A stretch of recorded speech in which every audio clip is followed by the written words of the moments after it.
అండి అందరికీ. నేను ఒకటి చూపించాలా, చీరలు అనమాట. మడతలు ఉప్పేసిన నేను, మీకు చూపించాలనిపించింది సరదాగా, అందుకని చూపిస్తున్నాను అనమాట. ఇదేమో బ్లౌజు. మా చెల్లెలు చీరల వ్యాపారం చేసింది కదా, చీరల బిజినెస్. అయితే దానికాడ ఈ 3 చీరలు ఉన్నాయి, చాలా చీరలు ఉన్నాయి. నాకు ఈ 3 చీరలు నచ్చి తెచ్చుకున్నా. ఇదొకటి, ఇదేమో బ్లౌజు. ఇలా సింపుల్గా కట్టుకునే సింపుల్గా ఉండే చీరలు అంటే నాకు చాలా నచ్చుతాయి.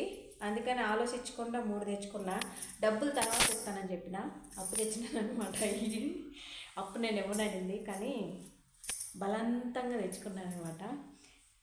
చాలా బాగుంది, పిండి లెక్క ఉంది అన్నట్టు,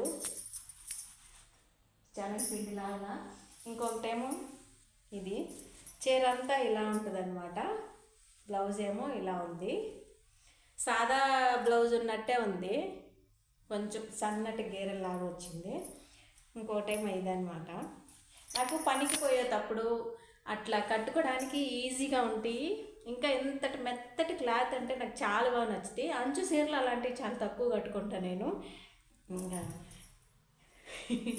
ఇట్లా ఇంక చూసేసరికి ఆగలేకపోయినా తెచ్చుకున్నాను అనమాట.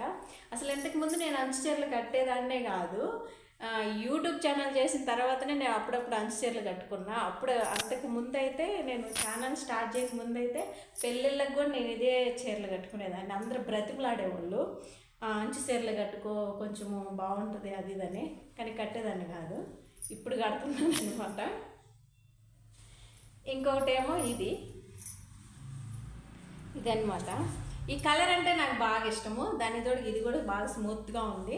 ఈ కలరు అంటే నాకు చాలా అంటే చాలా ఇష్టము. అంతకుమించి నాకు నేను చూసుకున్న ఈ కలర్ చీర కట్టుకుంటే బాగుంది అనిపించింది, అందుకని ఇది తెచ్చుకున్నాను అనమాట.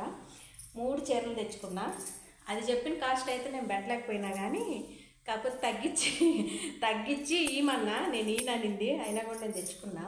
ఇంతకీ నేను తెచ్చుకున్న చీరలు ఎలా ఉన్నాయో కామెంట్ చేయండి, ఓకేనా? బాయ్.